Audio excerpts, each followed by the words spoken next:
Hey guys, Dr. T here. We just got done with a great wrestling practice. Thanks, guys. And I'm going to talk about something that so many people in my practice come to me and they want to know about. And that is how to get over a person, how to get over a broken up relationship. Now, I know there's millions of videos, there's thousands of books. Having studied psychology for quite some time, this is actually a mystery. Believe it or not, the first thing I'm going to let you know is that in graduate school, for these PhD programs in psychology, they don't go over this that much. They go over it some, a little bit, but they just kind of pass through it. And the reason is that it's so common. About 50% of marriages end up in divorce. I know the statistics change according to what decade you look at, whatever. A lot of people break up. And even if you're not married and you're in a very passionate relationship and somehow it goes away, it can be devastating. So what is the secret? What is it that you're supposed to do? Well, there's 5 things. Did he say 5? Yes, I said 5. Now, you need to listen to me very carefully.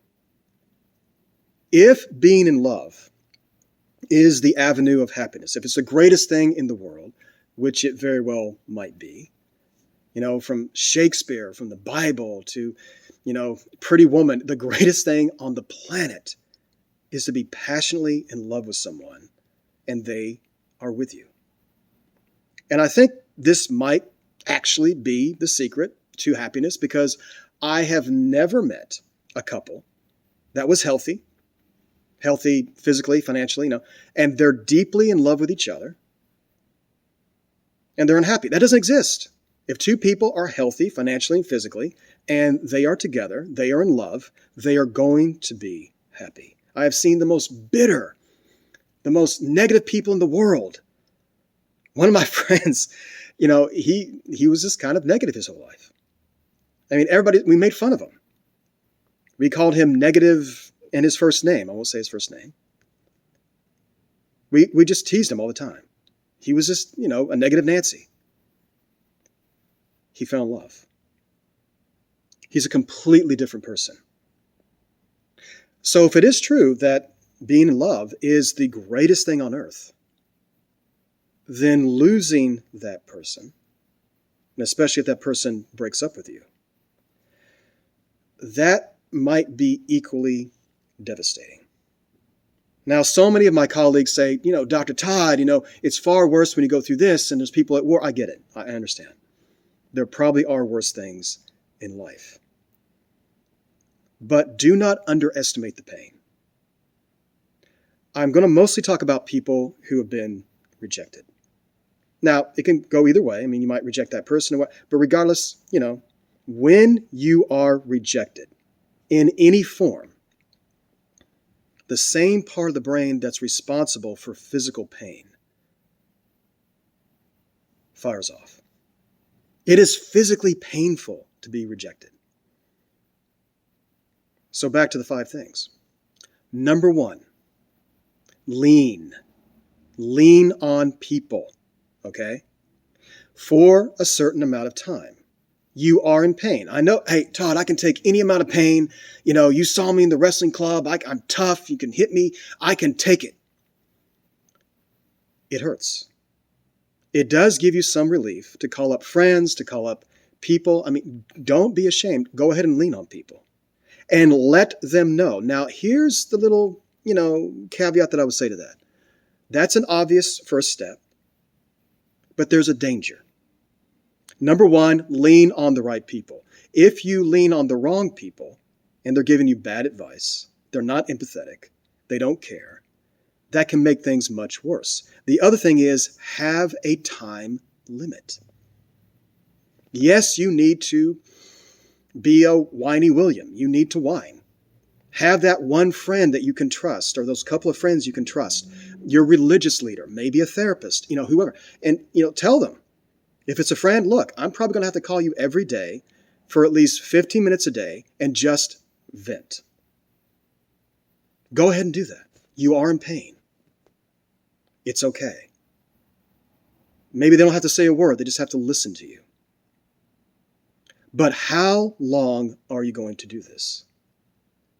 I knew a woman for 20 years complained about her ex-husband. I said, it's been 20 years. It doesn't matter what he did. You need to move on. So there is a danger to getting addicted to complaining. You need to do it. You absolutely need to do it. A month, 2 months.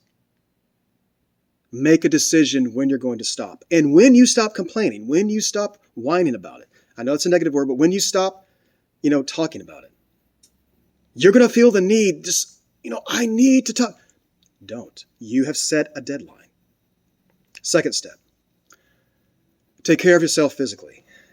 Lions in the wild, absolutely, if they lose a battle and they're no longer the head of the lion den, a lion will literally walk out into the middle of the field, depressed, lay down, and starve himself to death. Depression can actually even kill, animals in the animal kingdom.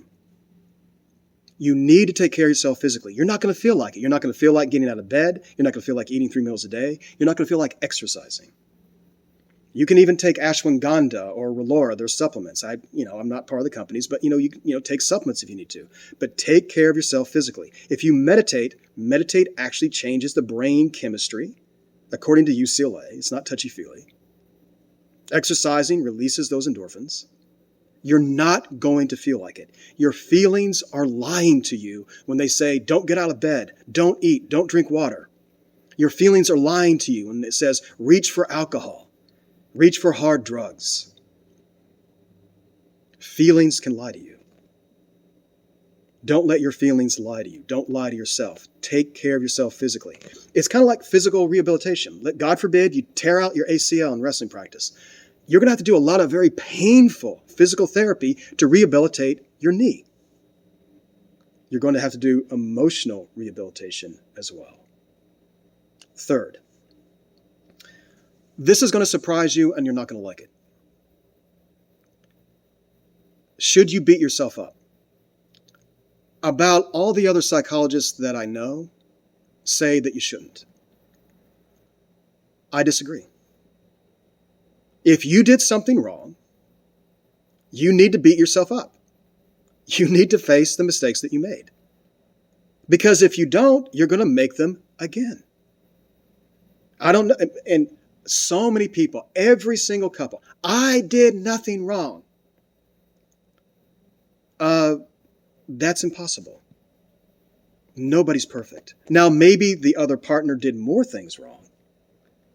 But unless and until the day, even if you broke up with a person you got broken up with or whatever, until you say, hey, maybe I did something wrong. There's a guy I know, this woman cheated on him again and again and again, took all his money, treated him like garbage. He said, I did nothing wrong. I said, yes, you did. He said, what? I said, you chose her. Bad decision-making skills. Take responsibility. Whatever you did. And we all do something wrong. We all make mistakes. Own up to it. Apologize. And change your behavior. And this goes to the fourth thing. You're going to have to make up for it. Now, that doesn't mean that you try to make it up to the person who broke up with you or whatever, because they may not want to speak with you. But what you can do, and what is very healing, is help other people.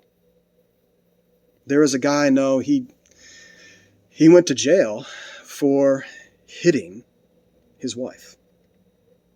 And he felt really bad. And I said, yeah, you should feel awful for what you did. He said, well, I pay my debt to society. I said, no, well, maybe you should help. He goes, how? You've got a job. He was able to get a job. He gave some of his paycheck to the National Organization for Women. He was helping people. He got the focus off of himself. Now, even if you didn't do something that egregious, even if you feel like you've done nothing wrong, helping other people helps you. It helps you. For instance, look, Let's say you feel like, well, Todd, I didn't cheat on her. I absolutely, treated her very, very well. I mean, maybe I made some little mistakes, but I loved her. And you know what? It doesn't matter. Helping other people gets the attention off of yourself. I'm too busy to do charity work, Todd. Okay. Call somebody every single day and make their day in 30 seconds. How can I do that? Call a friend, a family member, somebody that you care about, and just say, how are you? I just want to let you know that I love you. You mean a lot to me. And you are just a treasure of a person. Whatever. If somebody calls you up and tells you how special you are and how great you are, it's going to make your day. And it gets the attention off of yourself. Next. Write a roast about your pain. You heard me. You don't have to perform it, but at least write it for yourself. It's the study of gelotology, the study of laughter. It is a science. Steven Spielberg was, doing Schindler's List, directing it. He said he would get so depressed because of the subject matter, understandably. And so he would call up his friend Robin Williams and say, Robin, I'm very depressed. Please make me laugh. And Robin Williams, did his shtick. You're a sexy man. Whoa. And he would laugh and laugh and laugh. And then Robin would say, Steven, go back and finish the movie. Write a roast about yourself. I'm so depressed, Lindsay Lohan feels sorry for me. I'm so out of whack, I'm asking Mel Gibson for marital advice. Whatever. Write a roast, stupid, silly, corny jokes. Associate your pain with humor. Now, is there anything funny about losing the love of your life or your soulmate? Of course not, but you can make fun of your own pain. It helps. This leads to the final step and the most important step. Now, a lot of you are going to try to skip all these steps to go to the final step. That's okay, and all right, fine. But having done this a long time, you really need to go through those steps. And you can start this final step anytime you like, but it is the most important, but I do strongly suggest you do the other steps as well. I'm not talking about vanity. One of my very, very good friends, he's a religious leader, and I'm not preaching to you. I have friends from different religions. He and I debate on the difference between vanity and pride. In my opinion, vanity is unattractive. It is not something that is charismatic. If you are proud of yourself because you've genuinely accomplished something or helped other people, or gone beyond your potential, or faced your fears, that's okay. It is very difficult for pride and depression to coexist. So what is it that you can do to make yourself proud?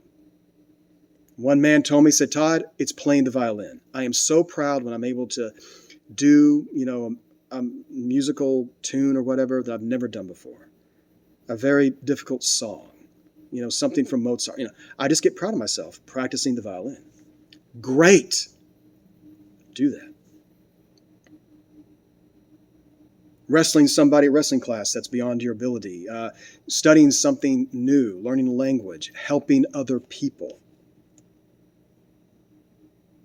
Do what you need to do to feel pride, genuine pride in yourself. Not to the point where you're egotistical, but you just feel, okay, I'm improving. Having said all this, guys, is this going to eliminate your pain immediately? Is it going to make you not miss the person anymore? Guys, it's a process. And 50% of us are going to suffer a mental illness in our lifetime, according to the Center for Disease Control. Not me, probably you too. I know it's a very, very, shocking thing to hear, and it's something that people are very defensive about. But having a mental problem or an emotional problem is far more common than you think. And it takes great courage to admit that to yourself if you're going through it. But if you've lost someone, whether you broke up with them or they broke up with you, you were very much in love with them, guys, I get it. It hurts. It's painful. It's a process. If you do these things, then you're going to start to heal. And my last thought is this, guys, what is good about somebody who you're passionately in love with who breaks up with you?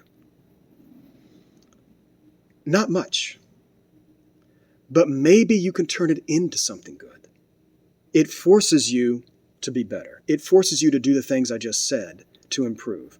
It forces you to look at the mistakes that you've made. It forces you to face a great, great challenge in your life.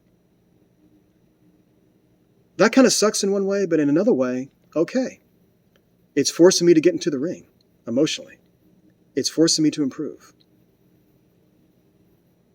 So if you think about it, is there anything good that you can make out of it? You can make something good come of it. Then maybe, just maybe, you'll get over it. And you were also in love at one point in your life. That means you're capable of being in love. That means you're capable of having those feelings. So, it could happen again. And maybe that person will come back, but if a person does say to you, leave me alone, do know this. If you don't leave them alone, you're sending the message that you're not in love with them because they've made a request and they have said, back off. So give them space. And that will show them that you actually are in love with them and you respect their decision. Now, if they contact you, that's different, but be brave enough to honor their request. I know it sucks, guys, but keep it up. All right? Keep your hands up. I'll talk to you soon.